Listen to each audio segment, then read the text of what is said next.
Welcome back, everyone. Today we're going to talk about Spider-Man number 81.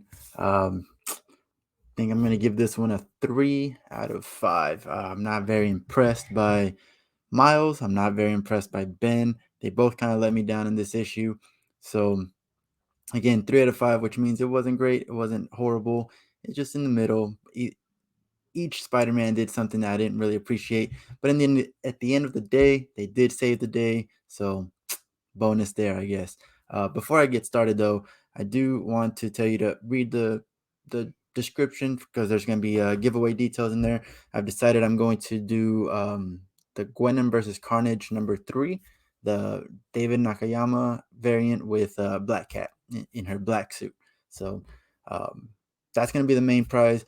I'm gonna also do kind of like a questions for whoever wins. So if you can answer a couple of my questions, uh, then you will get more books. And again, to be decided, it's going to be a surprise for you. But again, the winner for sure gets that one book, and then depending on how many questions you can answer, then you can get some more books. But yeah, again, details in the description. And if you have any questions, please feel free to message me. I can answer it the best that I can. But yeah, let's talk about Spider Man.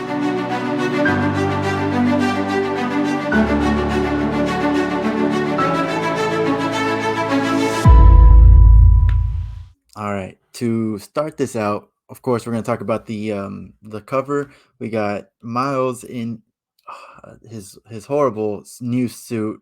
I don't know if they got like a his hoodie going over his nose. I don't know if that's part of the suit. I can't tell. Every artist seems to draw it differently, but he's over the Ben Spider-Man, and he's punching him, saying, "You are not Spider-Man." So already we know that there's going to be some kind of animosity between both of them. They have met. They mention it in the book that they have met through Spider Verse, but they don't really remember it. And again, this is where I'm kind of let down. Um, they immediately go into fight mode. So that's what you can see in the cover. Again, I don't like Arthur Adams' art. I've talked about it before in the other reviews, so I won't get too deep into it. But it's too rounded in my opinion. But it is what it is. The cover's all right. It's not hard to look at, I guess you could say. But moving on, going to the actual story. Um, this issue starts with a new villain. He's rampaging around town, and Marcus is showing Ben, "Hey, this is the new villain. You got to go take him down." Ben's drinking like a Beyond shake, and it's got like all the nutrients, but it doesn't taste great. Whatever. And I feel kind of bad for Marcus because Marcus is doing his best to get Ben to follow the his what am I trying to say here? The protocol, I guess. But Ben is just continuing to do his own thing and is not listening. And while Marcus is doing his best, Maxine Danger doesn't see that. She's just like he's not. Marcus is not doing it. Ben's not doing it. So Marcus is in trouble by the end of this book. I'm jumping ahead, but by the end of this book, Marcus does get in trouble with Maxine um, because Ben doesn't listen. Marcus tells Ben that one, you need to take down this new villain. Two, if you see the other Spider-Man, the Brooklyn Spider-Man, uh, let him know. We've reached out to him, but you need to let him know that he cannot be called Spider-Man. Call him Stinger. That's tested well, whatever. But he cannot be called Spider-Man, and just make sure that he knows that.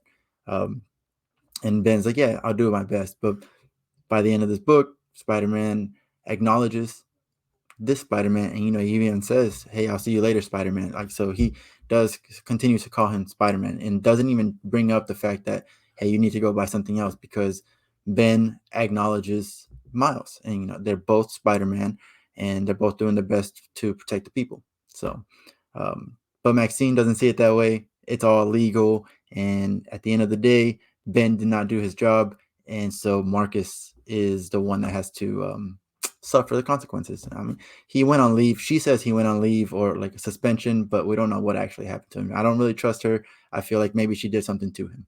I don't know. But moving on, Ben is still recovering from his attack or his fight with Craven, right? Um, Janine is asking, do you feel all right? Can you go? There's no shame on saying that you don't feel okay. If you're not up to it, don't go.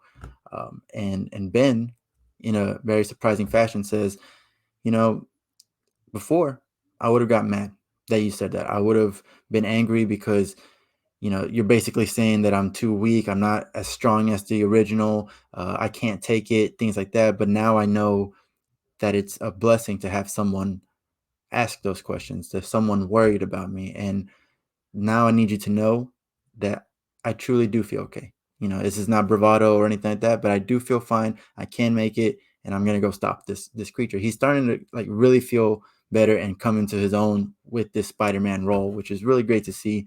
Also, Janine is great. I have no issues with her at all this whole time. I don't know why she was in jail. If anyone knows why she was in jail or anything like that, please let me know because I'm not going to do the research. She's here now. That's all I care about. But then we go to Bed-Stuy, where here's where it starts off. Spider-Man comes in here saying, "All right, let me at him. Like, where is he? I'm here to fight."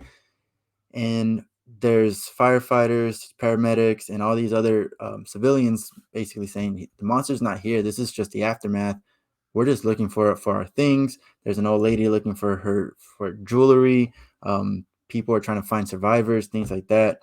That's what they care about. So my thought was he's gonna go take care of this villain and come back and help them. Like very Spider-Man like, do the right thing, help these people. They're telling him this is what we need help with, but in the end he doesn't. That's what one of my most disappointing sections of this book is that he doesn't come back to help the people with what they said they needed help with. Yes, he stopped the villain from going on and doing more damage, but I don't know. I just feel like Peter would have come back. I'm just saying. I feel like Peter would have come back, and maybe not, but at this moment, that's how I feel. Instead, Miles shows up, and Miles is like, "Hey, you sound like Peter, you look like Peter, but there's something off. You're not Peter." And here's where I'm disappointed again. Instead of saying, "What are you doing here?" Trying to find out what's going on peacefully, just talk it out. Immediately, Miles starts throwing punches. You're dangerous. You're not Peter, and they start fighting. And even though Ben does say like, "Hey, I'm not here to fight. Just listen to me. Will you listen? Will you talk?" He's still throwing punches. Like so, he could easily just have his hands up and just dodge these punches from Miles, but instead he throws punches back. So of course Miles is not going to stop, and eventually there's a wall that comes down, and both of them jump in to save the day. The wall was going to crush somebody, and they save him, and they both realize, okay, we're both heroes here. We don't need to fight. And even in the middle of them fighting, there's a little girl who's like, "Hey, why are those Spider-Man fighting?" And she's like, "I don't know." Basically, that doesn't matter. They are here to scavenge, or not scavenge, to pretty much gather what they can from the wreckage that this other villain created, right? So they don't care about what's going on with these Spider-Man or anything like that. So that was disappointing to see them fight, but it was nice that the fight was quick and they eventually got together. And then after that, it's just page upon page upon page of action, which is great. I liked it. It was just them taking down this new villain, working together, figuring it out, thinking logically. It was all great. It was awesome. They take him down. Miles notices that the villain is using something from another villain that he knows called the Assessor. So he moves on from there, and that actually carries on to his title, which I didn't read, but I know that much, I guess. Um, and then Ben goes back to the Beyond Corporation, and he finds Maxine, and that's when she tells him like, "Hey, yeah, no, Marcus has gone on leave. He's suspended because you're not doing your job."